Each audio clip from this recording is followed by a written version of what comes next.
Je suis Nathaniel Wilson, 32 ans, vivant à Seattle avec une vie que j'ai soigneusement construite à partir de rien. La paix dont je jouis aujourd'hui est venue après 2 décennies de tourments de la part de mon frère Marcus, dont la cruauté ne connaissait aucune limite. Mes parents ont tout vu, mais ont choisi le déni, minimisant ma douleur comme de simples plaintes enfantines. Je pensais avoir enfin échappé à ce cauchemar jusqu'à ce que mon téléphone sonne samedi dernier. Leur voix tremblait alors qu'ils me suppliaient de rentrer à la maison.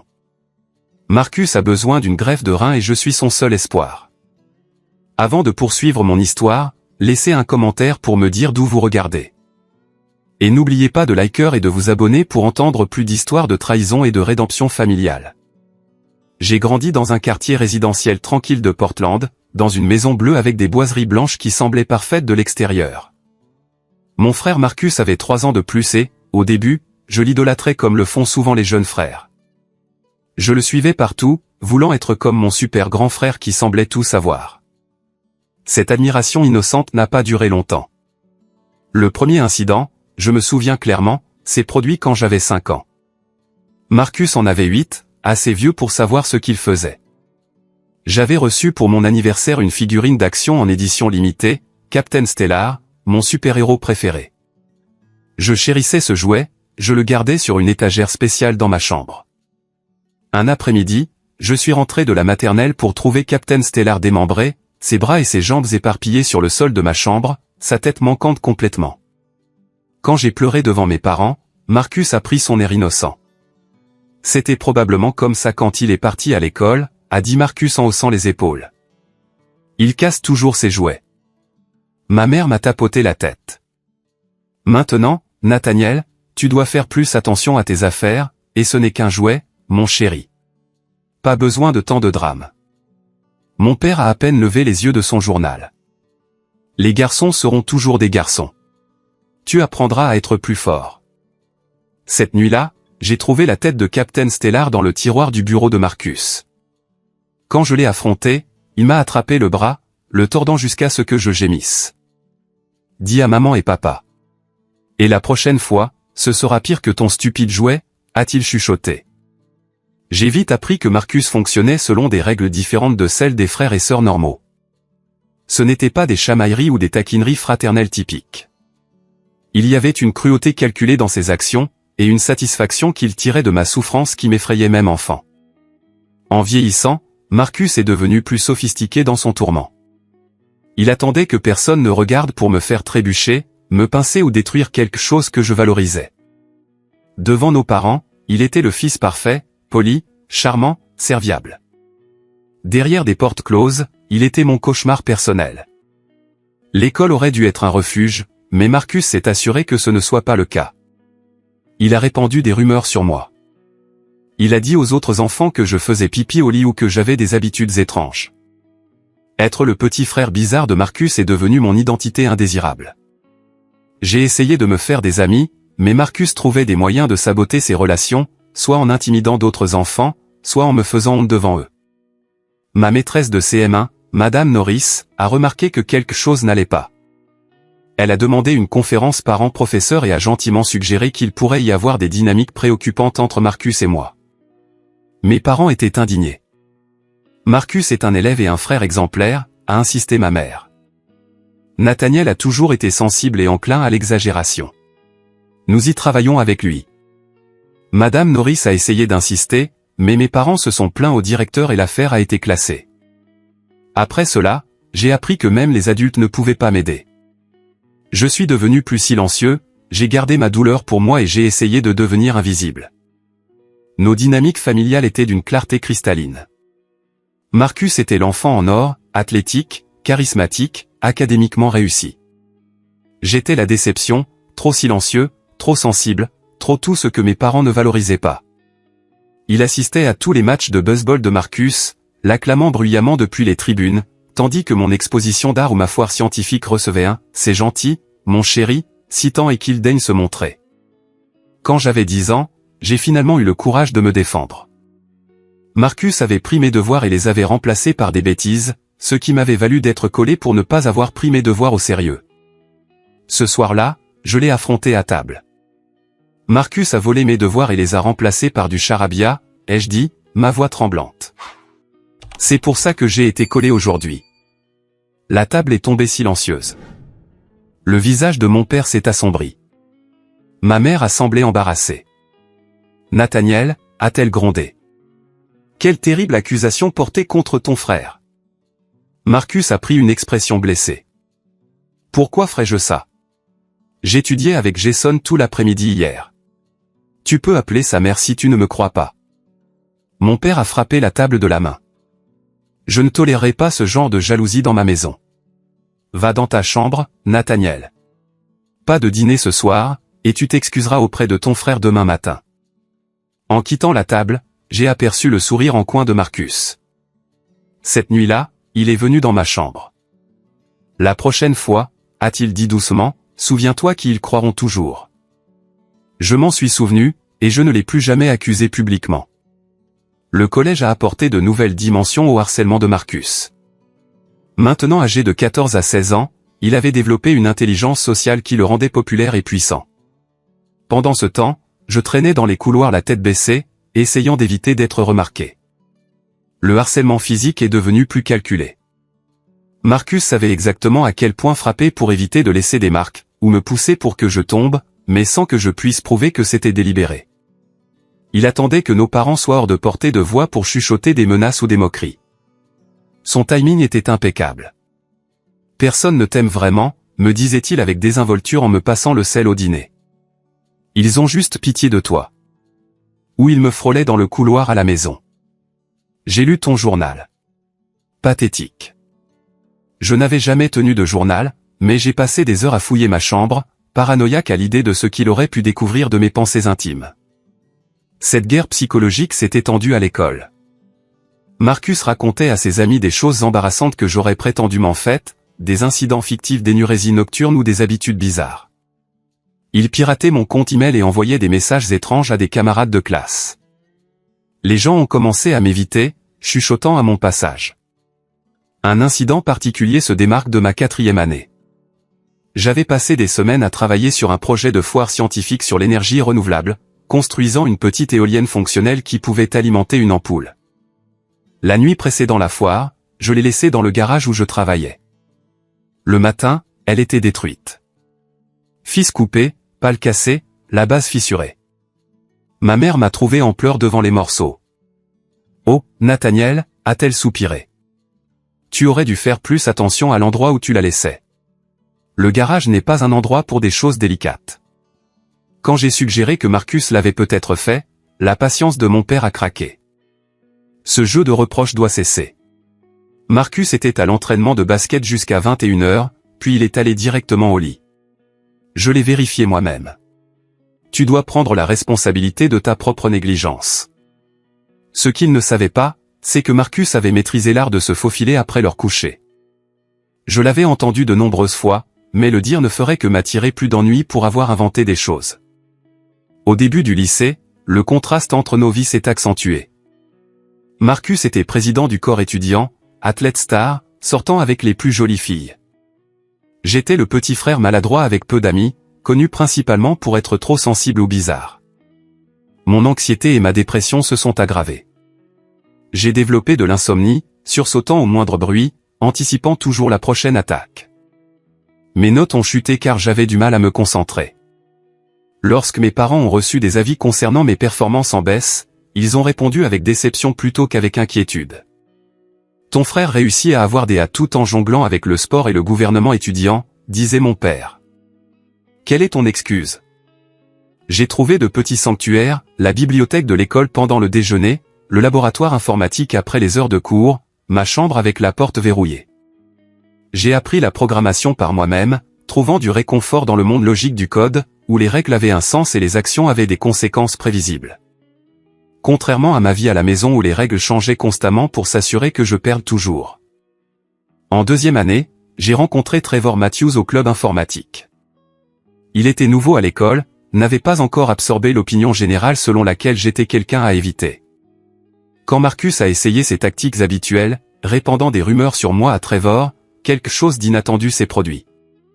Ton frère est un peu un salaud, n'est-ce pas, a dit Trevor un jour alors que nous travaillions sur un projet de codage. J'ai figé, incapable de répondre. Personne ne l'avait jamais reconnu auparavant. Mon cousin était comme ça, a continué Trevor avec désinvolture. Un psychopathe total pour moi, un ange parfait pour tout le monde. Ma tante a appelé ça du gaslighting une fois qu'elle a finalement compris. C'était la première fois que j'entendais ce terme. Cette nuit-là, je l'ai cherché, lisant sur la manipulation psychologique et ressentant une reconnaissance horrible. Quelqu'un d'autre avait vécu ça. Il y avait un nom pour ça. Je n'étais pas fou. Trevor est devenu mon seul véritable ami. La seule personne qui me croyait sans poser de questions. Avec son soutien, j'ai commencé à imaginer un avenir au-delà de la maison des miroirs de ma famille. Mais Marcus a remarqué cette nouvelle amitié, cette petite poche de bonheur. Au cours de ma première année de lycée, il a exécuté son attaque la plus dévastatrice à ce jour. Il a organisé une fête quand nos parents étaient absents, quelque chose qu'ils avaient interdit, mais qu'ils finiraient par pardonner à leur enfant en or. Pendant la fête, plusieurs portefeuilles et téléphones d'étudiants ont disparu. 2 jours plus tard, les objets volés ont été retrouvés dans mon casier avec un petit sachet de marijuana. Le proviseur a appelé mes parents. Marcus a joué le frère choqué et déçu. « Je ne comprends pas », a-t-il dit en secouant tristement la tête. Il agit bizarrement ces derniers temps, il traîne avec ce nouveau gamin. Peut-être que c'est une mauvaise influence. J'ai protesté de mon innocence. Mais les preuves semblaient irréfutables. Seul Trevor m'a soutenu, soulignant que j'avais été chez lui à étudier pendant la fête, que je n'avais pas accès aux objets volés. Mais sa parole contre les preuves n'a pas suffi. J'ai échappé de justesse à l'expulsion, purgeant à la place des semaines de retenue et subissant un examen intense de la part des autorités scolaires et de mes parents de plus en plus inquiets. Ce qu'ils appelaient de l'inquiétude, je le reconnaissais comme de la surveillance. Ils ont commencé à vérifier ma chambre, à surveiller mon utilisation de l'ordinateur, à remettre en question mes allées et venues, tout en observant Marcus avec satisfaction, sachant qu'il avait réussi à faire de moi un prisonnier dans ma propre maison. À 17 ans, je me reconnaissais à peine. L'enfant extraverti qui aimait autrefois l'école était devenu un adolescent renfermé qui sursautait au moindre mouvement brusque et évitait le contact visuel. Mon monde s'était réduit à naviguer quotidiennement dans le champ de mine de la maison et de l'école sans déclencher la cruauté de Marcus ou la déception de mes parents. Marcus, alors âgé de 20 ans, avait choisi de fréquenter le collège communautaire local tout en vivant à la maison. J'avais espéré qu'il déménagerait pour ses études, me donnant un peu de paix pendant mes dernières années de lycée, mais sans succès. Au lieu de cela, sa présence restait une menace constante. Son statut dans notre famille n'était pas diminué. Mes parents avaient créé un fonds d'études pour moi à ma naissance. Rien d'extravagant, mais assez pour couvrir une partie des frais de scolarité dans une université d'État.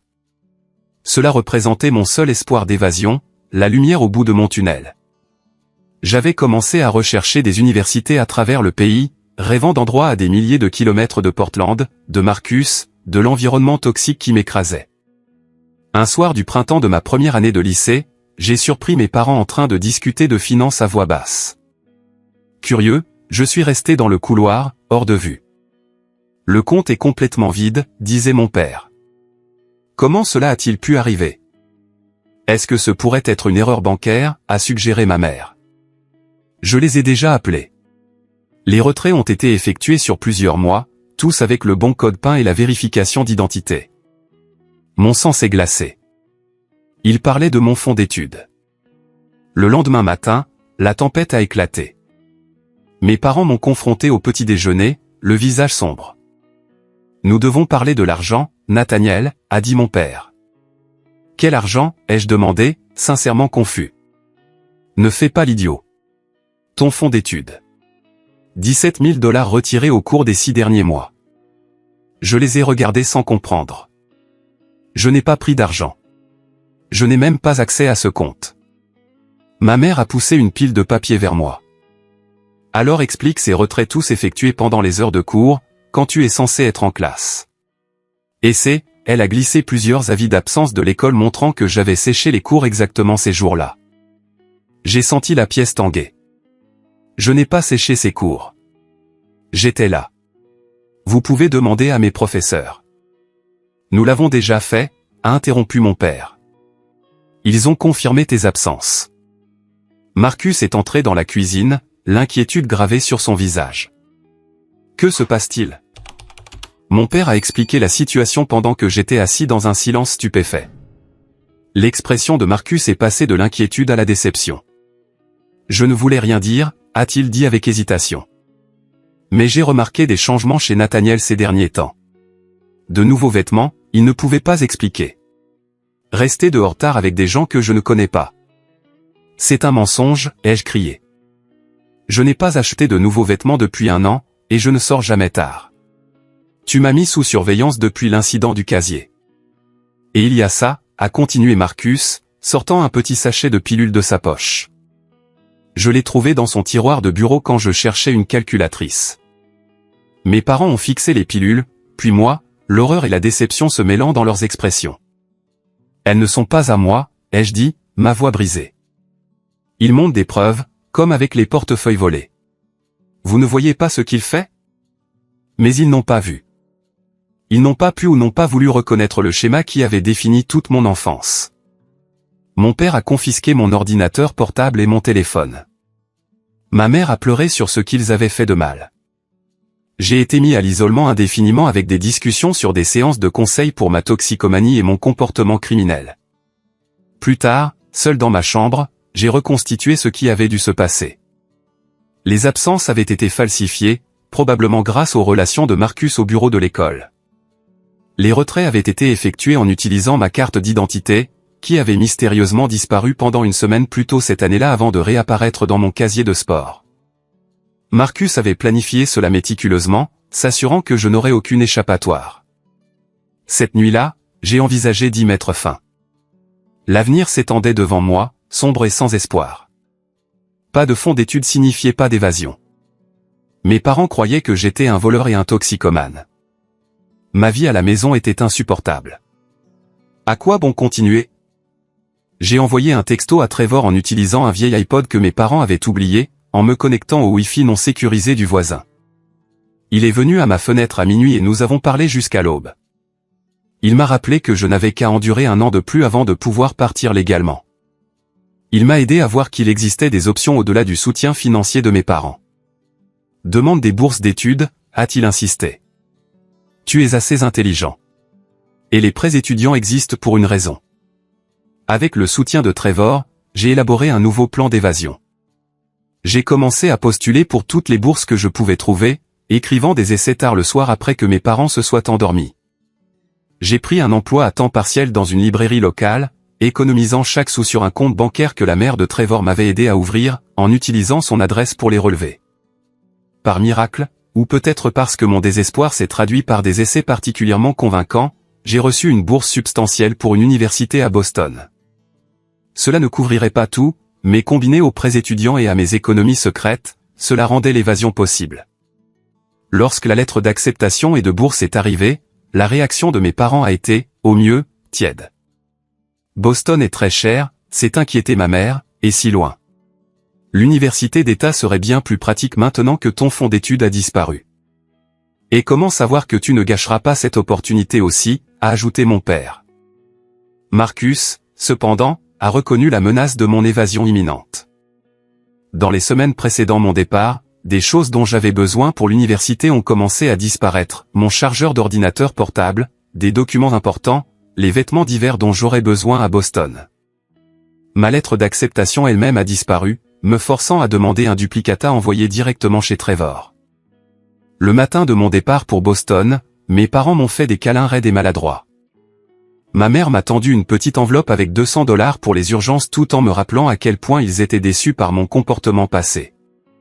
Mon père a limité ses conseils à un avertissement sévère sur le fait de rester loin de ces types de personnes qui m'avaient égaré auparavant. Marcus n'est même pas descendu dire au revoir. Alors que le taxi s'éloignait, j'ai regardé la maison de mon enfance et je l'ai vu me regarder depuis la fenêtre de sa chambre, son expression indéchiffrable. Je ne le savais pas alors, mais il faudrait 5 ans avant que je ne leur parle volontairement à nouveau. Arriver à Boston, c'était comme atterrir sur une autre planète.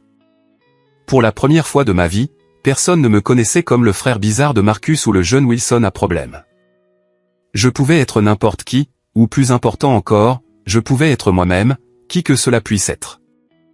J'avais passé tellement de temps à m'adapter pour survivre que je connaissais à peine mes propres préférences, intérêts ou personnalités en dehors du contexte d'éviter la colère de Marcus. La transition n'a pas été facile. Pendant la semaine d'orientation, mon colocataire a accidentellement claqué une porte, et j'ai eu une crise de panique totale, hyperventilant, tremblant, convaincu que j'allais être puni pour quelque chose. L'épisode était suffisamment embarrassant pour que je finisse par visiter le centre de conseil de l'université, m'attendant à être ignoré ou mal compris comme je l'avais été toute ma vie. Au lieu de cela, j'ai rencontré le docteur Evelyn Carter, une psychologue spécialisée dans les traumatismes familiaux. Lors de notre première séance, je n'ai révélé que les grandes lignes de mon enfance, tâtant le terrain avec prudence. À mon grand choc, elle n'a pas minimisé mes expériences ni suggéré que j'exagérais. Ce que vous décrivez ressemble à un cas classique de bouc émissaire au sein d'un système familial compliqué par l'abus entre frères et sœurs, a-t-elle dit d'un ton factuel.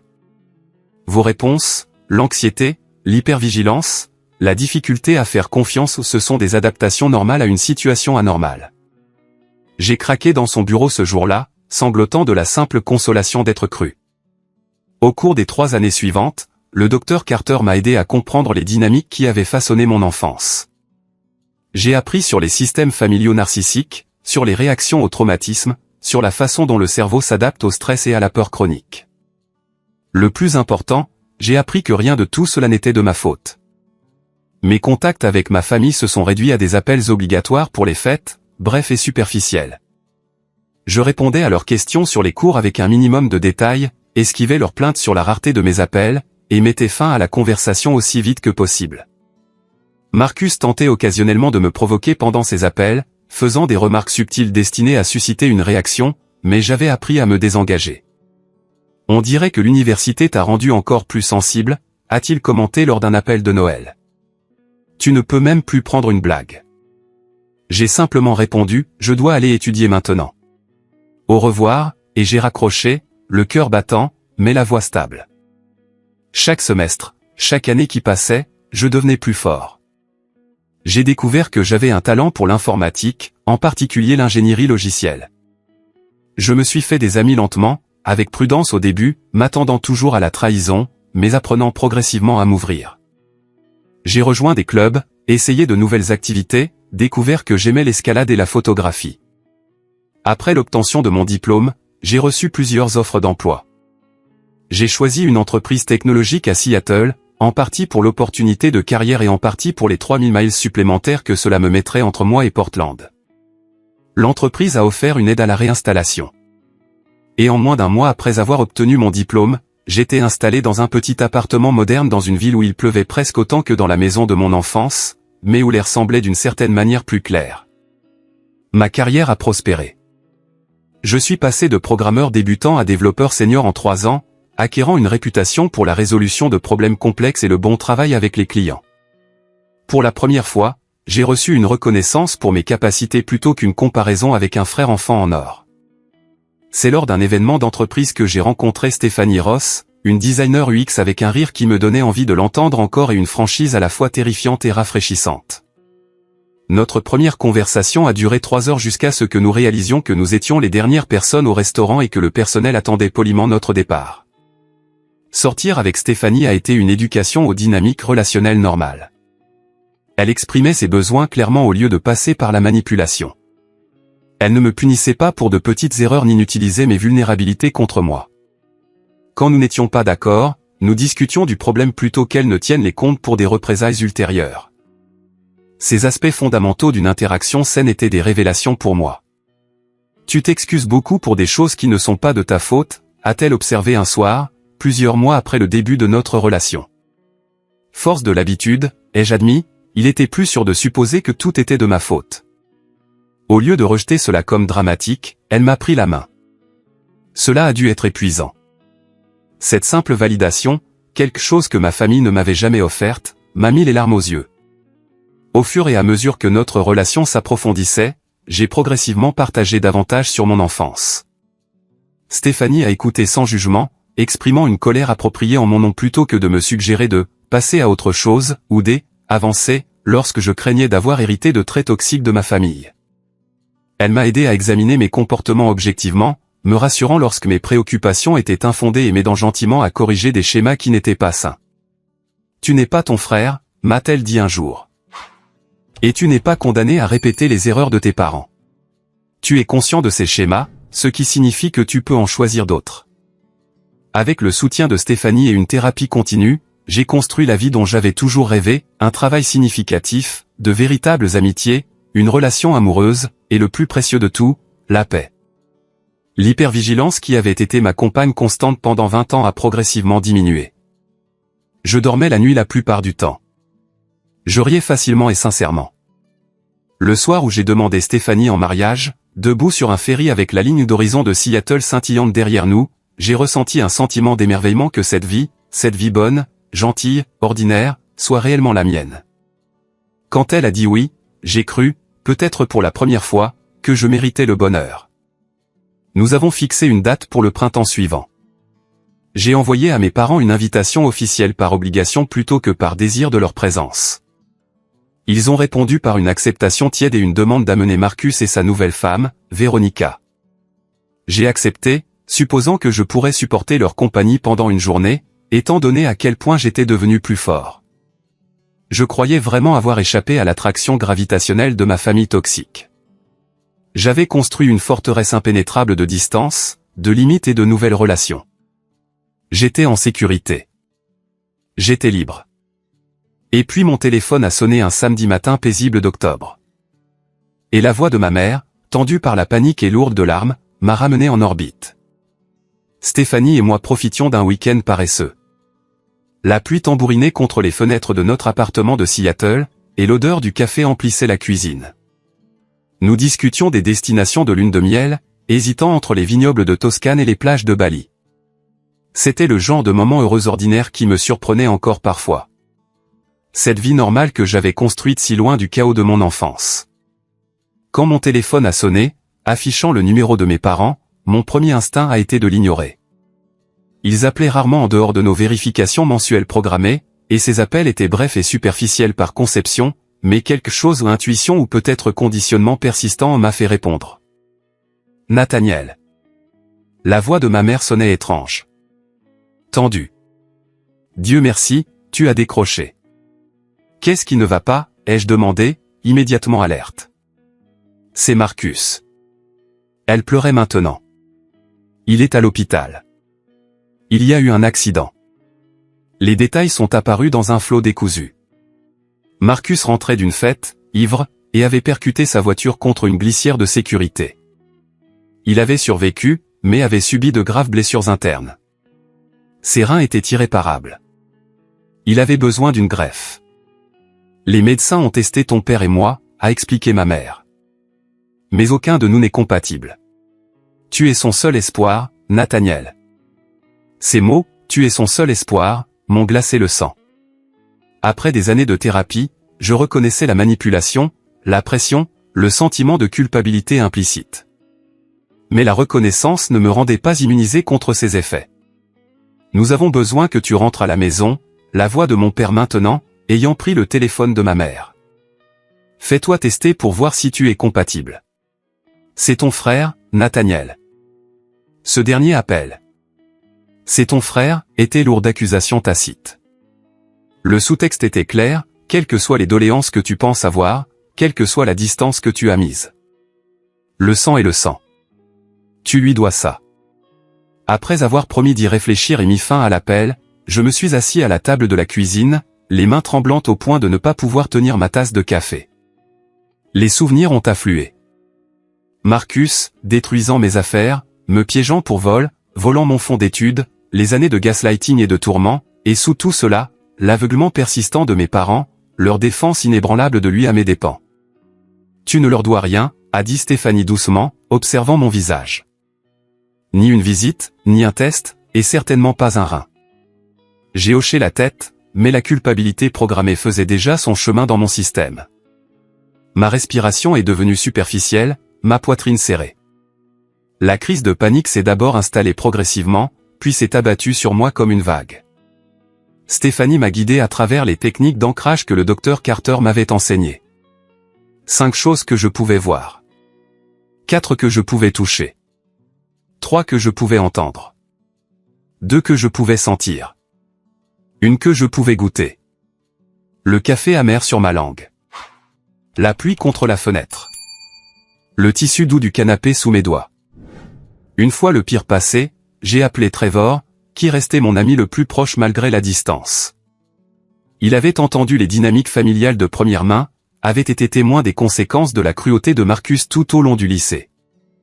Ils n'ont pas changé, Nat, a-t-il dit après que je lui ai expliqué la situation. Ils utilisent la même stratégie qu'ils ont toujours utilisée, Marcus en crise, tu t'attends à te sacrifier. La seule différence, c'est que les enjeux sont plus élevés. Mais s'il meurt parce que j'ai refusé?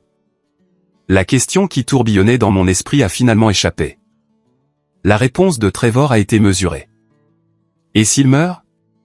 Serait-ce ta faute ou le résultat de ses propres choix et actions au fil de nombreuses années? Il a choisi de conduire en état d'ivresse. Il a choisi de te traiter cruellement toute ta vie. Tes parents ont choisi d'encourager son comportement et de minimiser ta douleur. Es-tu responsable des conséquences naturelles de leur choix? Je n'avais pas de réponse, mais la question elle-même a aidé à créer de l'espace autour du sentiment d'obligation suffocant que je ressentais. Ensuite, j'ai appelé le docteur Carter, qui avait continué à être ma thérapeute par séance vidéo après mon déménagement à Seattle. Elle a écouté la situation sans interruption, puis a offert sa perspective professionnelle. C'est un défi profond en matière de limites, a-t-elle dit. Après des années à construire une séparation saine de la dysfonction de votre famille, on vous demande de donner littéralement une partie de votre corps à la personne qui vous a causé le plus de mal. Il n'y a pas de réponse simple ici, Nathaniel. Mais quoi que vous décidiez, cela doit venir de votre moi authentique, non de la culpabilité, de l'obligation ou de la peur. Comment savoir ce que mon moi authentique veut, ai-je demandé. En prenant le temps de l'écouter. En ne vous précipitant pas dans une décision sous l'effet de la panique. En consultant vos valeurs plutôt que votre conditionnement. Après notre séance, je me suis assis seul sur notre petit balcon, regardant la ligne d'horizon de Seattle disparaître dans le brouillard du soir. La décision qui se présentait à moi ne concernait pas seulement une procédure médicale. Il s'agissait de savoir si j'allais me laisser entraîner à nouveau dans un système qui m'avait presque détruit. Si les limites pour lesquelles j'avais tant lutté pour établir s'effondreraient sous le poids de la crise.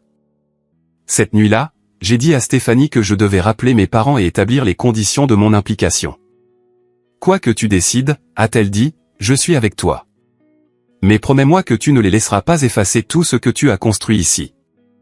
J'ai promis. Puis j'ai composé le numéro qui, même après toutes ces années, faisait encore battre mon pouls avec anxiété. Je viendrai à Portland, ai-je dit à ma mère, ma voix stable malgré les battements de mon cœur. Je me ferai tester, mais je dois être clair sur quelque chose. Cela ne remet pas à zéro notre relation. Cela n'efface pas le passé. Si je suis compatible et si je décide de donner, ce sera sous des conditions que j'expliquerai à mon arrivée. Il y eut un silence à l'autre bout, puis la voix de mon père, rauque, avec ce qui aurait pu être du soulagement ou du ressentiment. Viens juste ici, Nathaniel. Nous pourrons régler le reste plus tard. Mais je savais qu'il valait mieux ne pas laisser les choses ambiguës avec eux. L'ambiguïté avait toujours été une arme contre moi. Non, ai-je dit fermement. Nous commençons comme nous avons l'intention de continuer. Mes limites sont non négociables. Si vous ne pouvez pas accepter cela, alors je ne viendrai pas du tout. Un autre silence, plus long cette fois. Puis ma mère, soumise. Nous comprenons. S'il te plaît, viens vite. Il n'a plus beaucoup de temps. En raccrochant, je ressentis un étrange mélange d'appréhension et de détermination. Je retournais sur les lieux du traumatisme de mon enfance. Mais je n'étais plus l'enfant sans défense dont il se souvenait. J'étais un homme avec des ressources, avec du soutien, avec une conscience durement acquise des dynamiques qui m'avaient façonné. Je retournais dans la fosse aux lions, mais cette fois je n'étais pas désarmé. Le vol pour Portland fut turbulent, à l'image de mon état intérieur.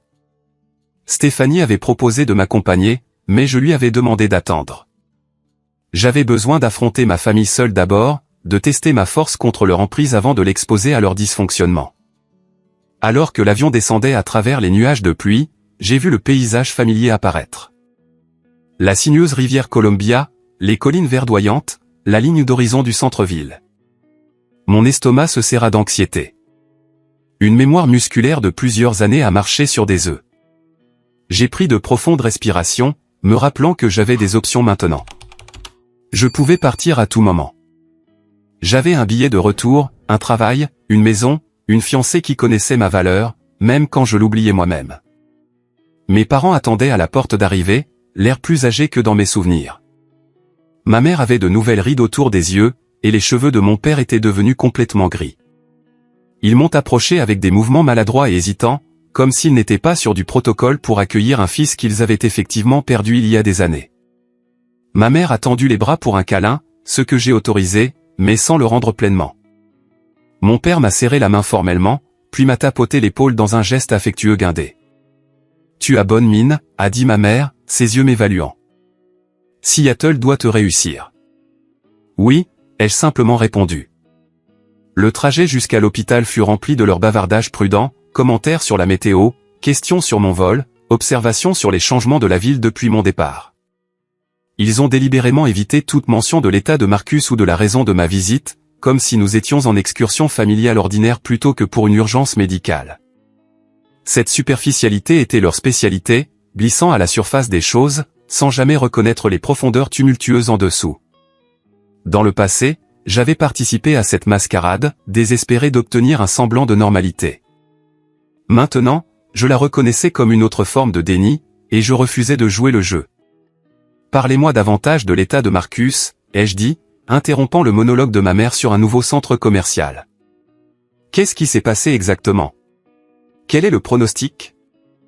Mes parents ont échangé des regards sur le siège avant. Mon père s'est raclé la gorge. Il rentrait d'un événement professionnel, a-t-il commencé. Maman a dit que c'était une fête, ai-je corrigé. Un autre coup d'œil entre eux. Oui, eh bien, une fête professionnelle. Son entreprise fêtait l'atteinte des objectifs trimestriels.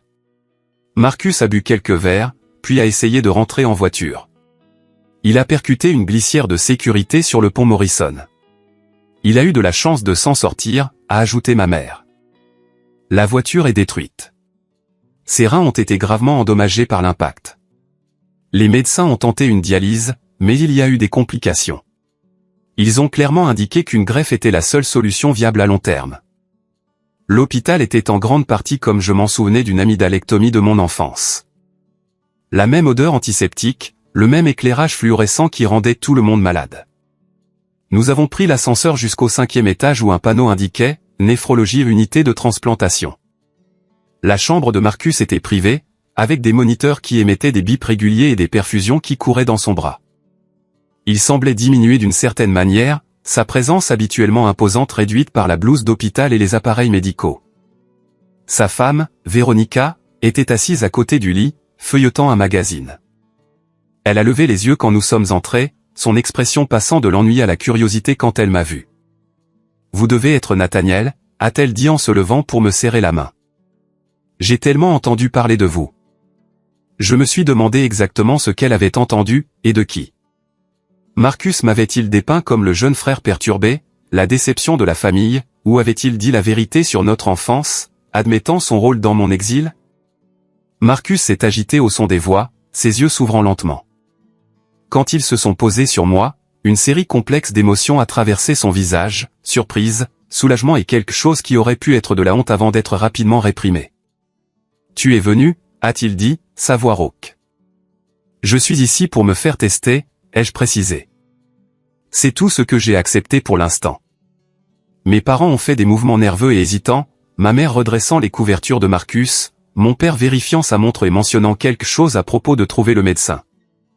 Quand ils ont quitté la pièce, ostensiblement pour parler avec l'équipe médicale, un silence inconfortable est tombé. Véronica a regardé Marcus et moi, puis a soupiré. « Je vais prendre un café », a-t-elle dit, mais s'est arrêtée à la porte.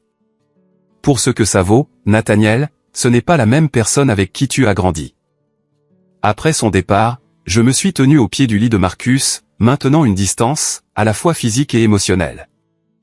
Véronica semble gentille, ai-je dit d'un ton neutre. Marcus a hoché la tête. Nous nous sommes rencontrés il y a 3 ans, nous nous sommes mariés le printemps dernier. J'ai reçu l'invitation, n'ai-je pas mentionné que je l'avais jetée sans répondre. Je ne m'attendais pas à ce que tu viennes. Il a regardé ses mains où une aiguille de perfusion était scotchée. Au mariage ou maintenant? Avant que je ne puisse répondre, Véronica est revenue, mais pas avec du café. Son expression était tendue. Puis-je vous parler dehors, m'a-t-elle demandé dans le couloir. Elle a fait quelques pas, puis s'est arrêtée, me faisant face directement. Je devrais être honnête avec vous, a-t-elle dit. Marcus n'a pas changé autant que tout le monde le prétend. Vos parents le dépeignent comme le fils parfait qui a fait une erreur en rentrant en voiture. La réalité est, elle a hésité. Il boit énormément depuis des années. J'ai menacé de divorcer 2 fois à cause de ça. Cet accident n'était pas un incident isolé. C'était la conclusion inévitable d'un schéma. Je l'ai étudié, essayant de déterminer sa motivation à partager cela. Pourquoi me dire ça maintenant, ai-je demandé. Elle a ri. Un son court et amer. Parce que je suis fatigué des mensonges.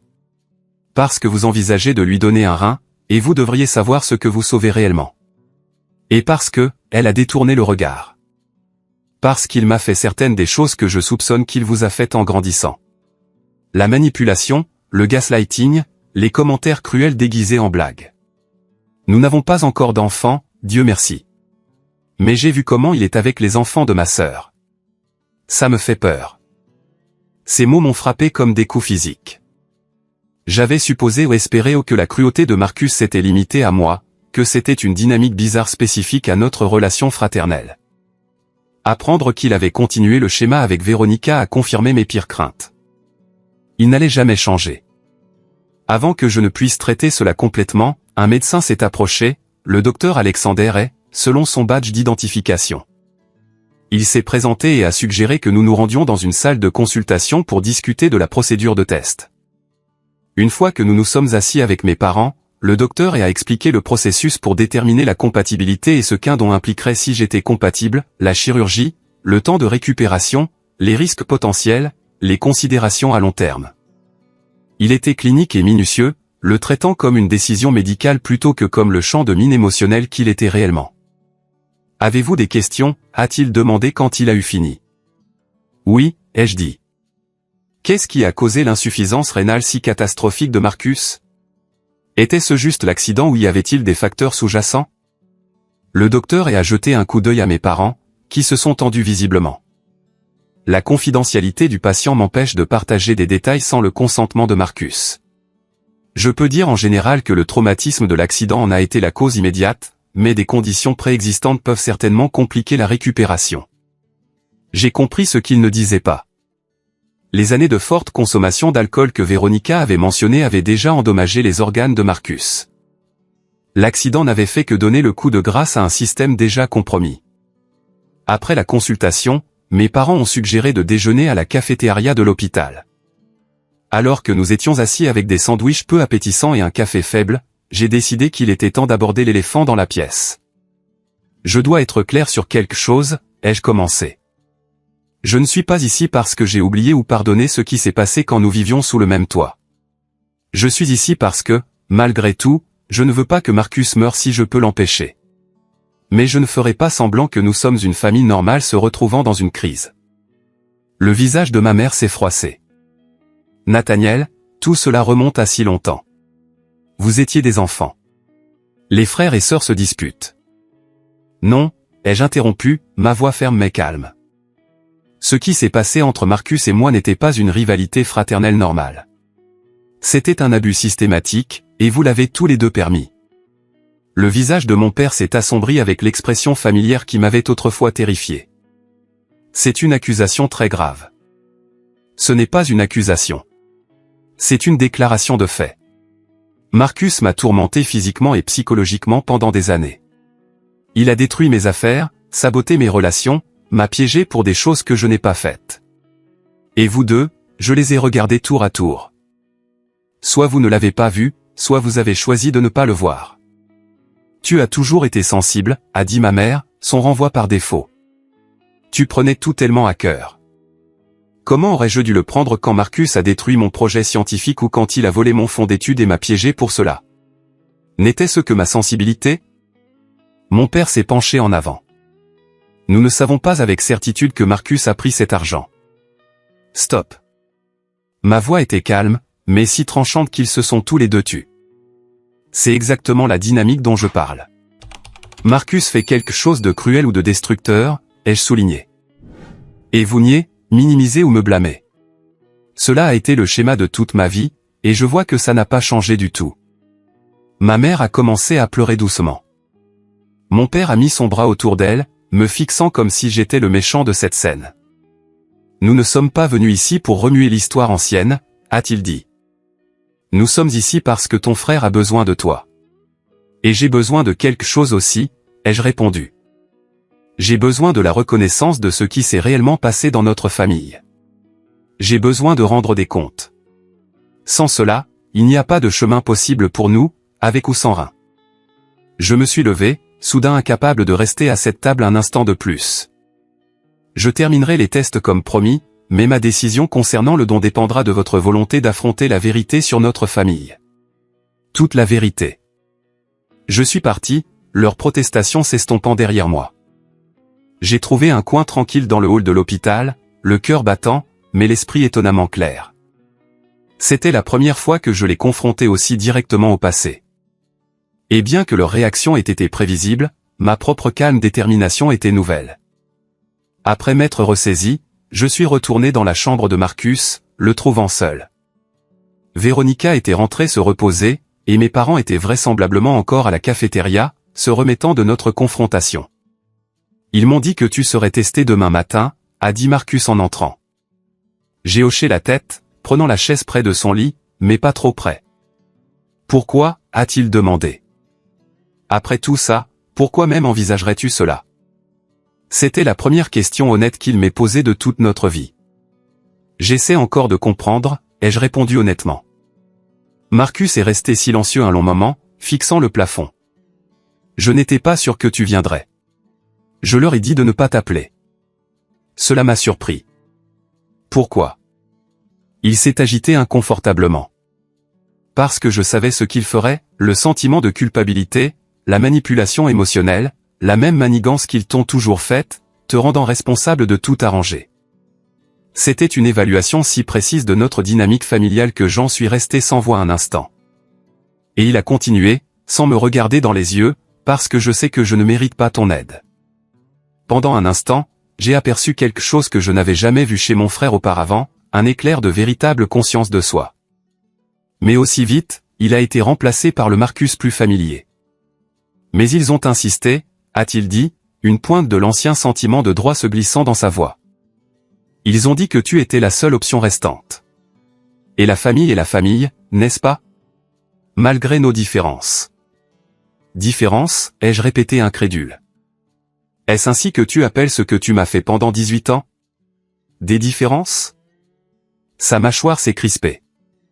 J'étais un gamin aussi, Nathaniel. Les enfants font des choses stupides. Les enfants se taquinent. Ils se disputent. Ils ne s'engagent pas dans une torture psychologique systématique. Ils ne piègent pas leurs frères et sœurs pour vol ou ne détruisent pas leurs opportunités universitaires. Toujours aussi dramatique, a-t-il marmonné. Et à ce moment-là, il ressemblait exactement à notre mère.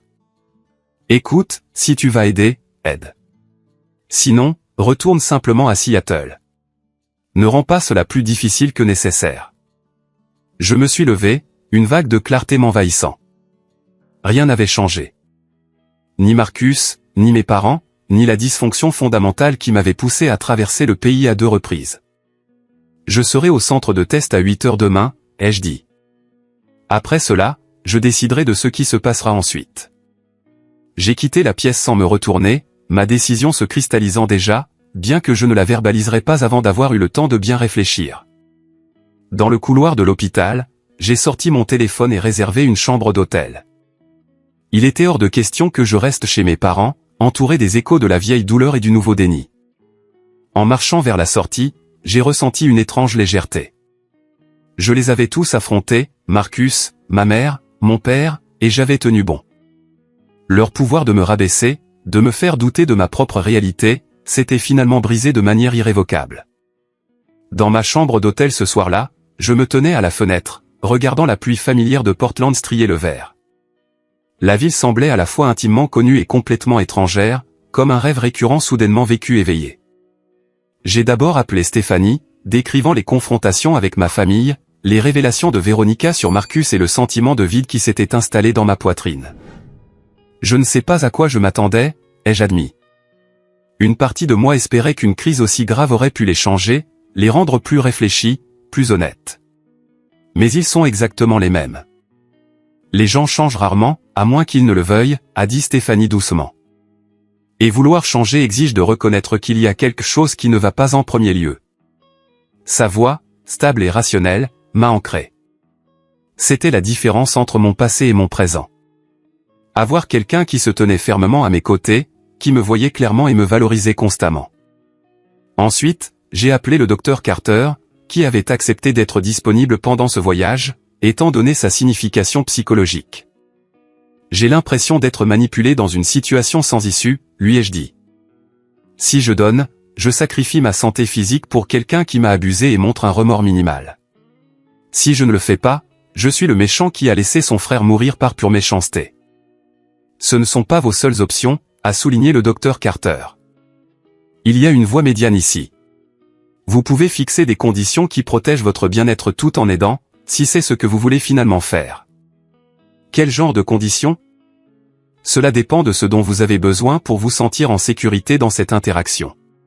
Qu'est-ce qui ferait en sorte que cette situation vous semble moins un sacrifice et plus un choix? J'ai réfléchi à cette question toute la nuit, faisant des listes, rayant des choses, affinant mes pensées. Au matin, j'avais de la clarté. Le processus de test était simple. Prise de sang, typage tissulaire, évaluation complète de la santé. L'équipe médicale était professionnelle et non jugeante, traitant mon don potentiel comme mon choix plutôt qu'une conclusion inéluctable.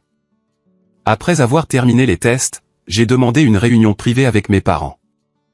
Nous nous sommes réunis dans la même salle de consultation que la veille. Le territoire neutre de l'hôpital offrant un certain tampon émotionnel. Je veux être très clair sur notre situation, ai-je commencé. Les résultats des tests prendront quelques jours. Si je suis compatible et si je décide de faire un don, ce sera sous des conditions spécifiques. Ma mère a commencé à protester. Mais mon père a posé une main protectrice sur son bras. Quelles conditions, a-t-il demandé. J'ai pris une grande inspiration. Premièrement, la reconnaissance.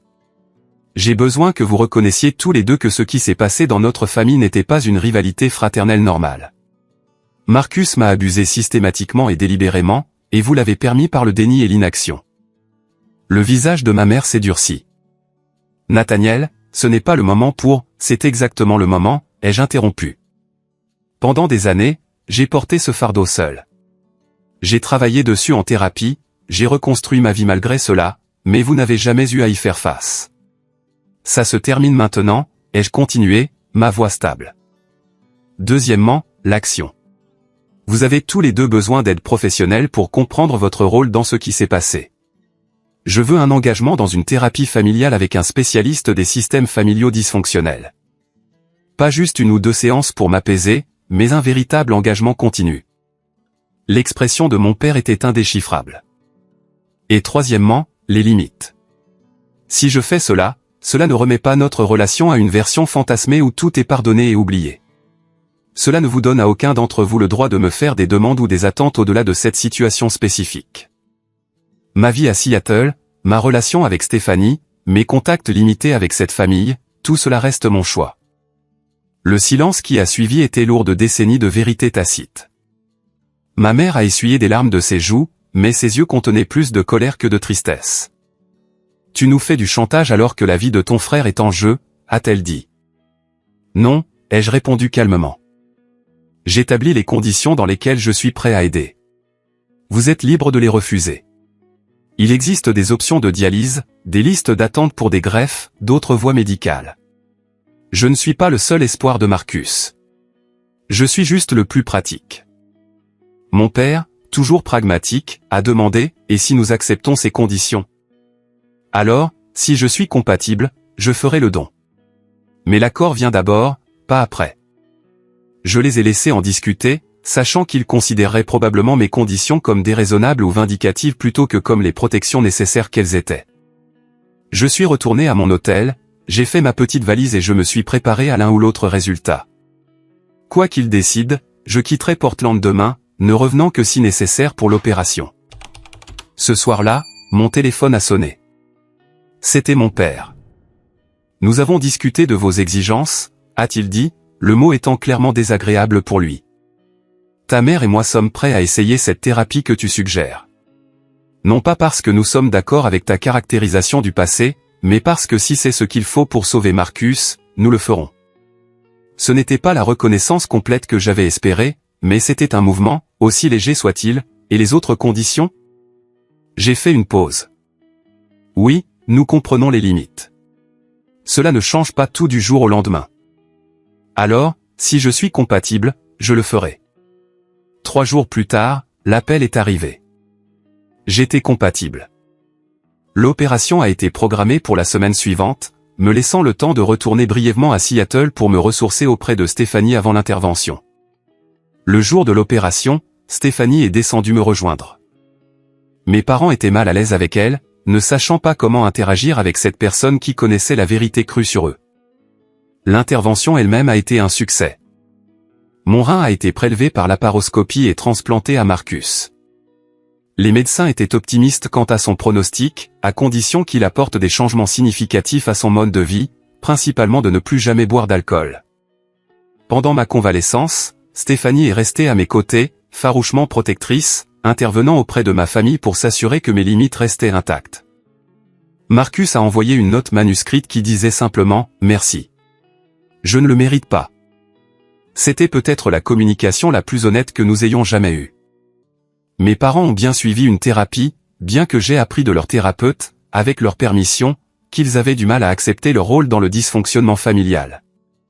Ma mère, en particulier, a résisté à l'idée qu'elle avait échoué à me protéger, trouvant plus facile de croire que j'avais été trop sensible que d'avoir été négligente.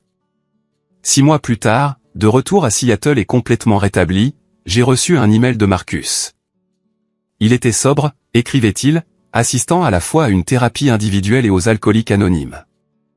Véronica avait accepté d'essayer le conseil avec lui. Il n'a pas demandé pardon ni de relation, a juste partagé l'information à titre d'archive. Je n'ai pas répondu immédiatement. Quand je l'ai fait, des semaines plus tard, mon message était bref, je suis content que tu reçoives de l'aide. Prends soin de mon rein. Mes parents ont continué à appeler mensuellement. Nos conversations restaient maladroites, mais avec des moments de plus grande authenticité qu'auparavant. Ma mère faisait occasionnellement référence à quelque chose de ces séances de thérapie, indiquant qu'elle s'engageait au moins dans le processus. Mon père, une fois, à mon grand choc, a dit « Je pense que nous avons manqué beaucoup de ce qui se passait entre vous deux garçons. J'essaie de comprendre pourquoi. » Ce n'était pas un règlement de compte complet, mais c'était un début. Stéphanie et moi avons poursuivi nos projets de mariage, une petite cérémonie sur la côte de Washington.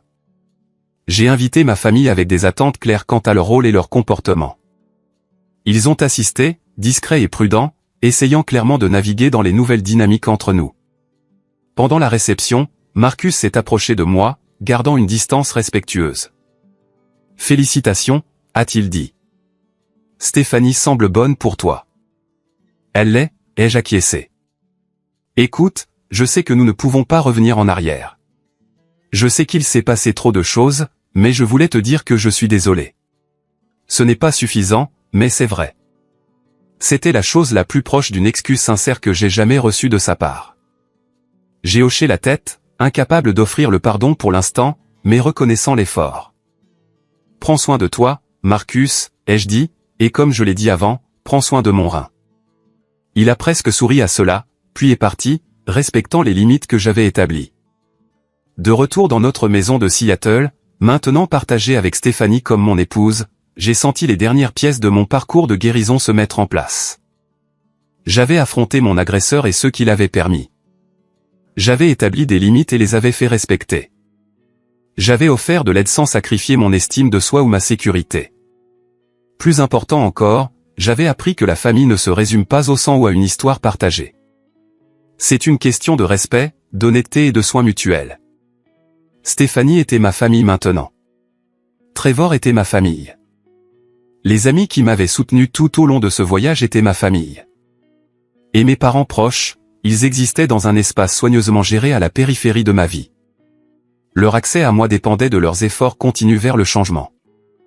Je ne sais pas s'ils comprendront ou reconnaîtront un jour pleinement les dommages qu'ils ont causés, mais j'ai réalisé que ma guérison ne dépend pas de leur reconnaissance. Ma paix est la mienne à construire et à protéger, quel que soit leur chemin. Si vous avez déjà été le bouc émissaire de votre famille, celui dont la vérité a été niée, dont la douleur a été minimisée, sachez ceci, vous pouvez vous échapper. Vous pouvez guérir. Vous pouvez construire une vie où vous êtes valorisé et cru. Et parfois, vous pouvez même trouver un moyen d'aider ceux qui vous ont blessé sans vous sacrifier dans le processus. Quelle est votre expérience avec des dynamiques familiales comme celle-ci? Avez-vous déjà dû établir des limites fermes avec des proches toxiques? Laissez un commentaire ci-dessous et partagez votre histoire.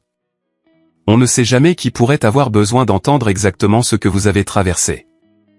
N'oubliez pas de liker et de vous abonner si cette histoire a résonné en vous et de la partager avec quelqu'un qui pourrait être confronté à des problèmes familiaux similaires. Merci d'avoir écouté et rappelez-vous que votre vérité compte, même quand les autres refusent de la voir.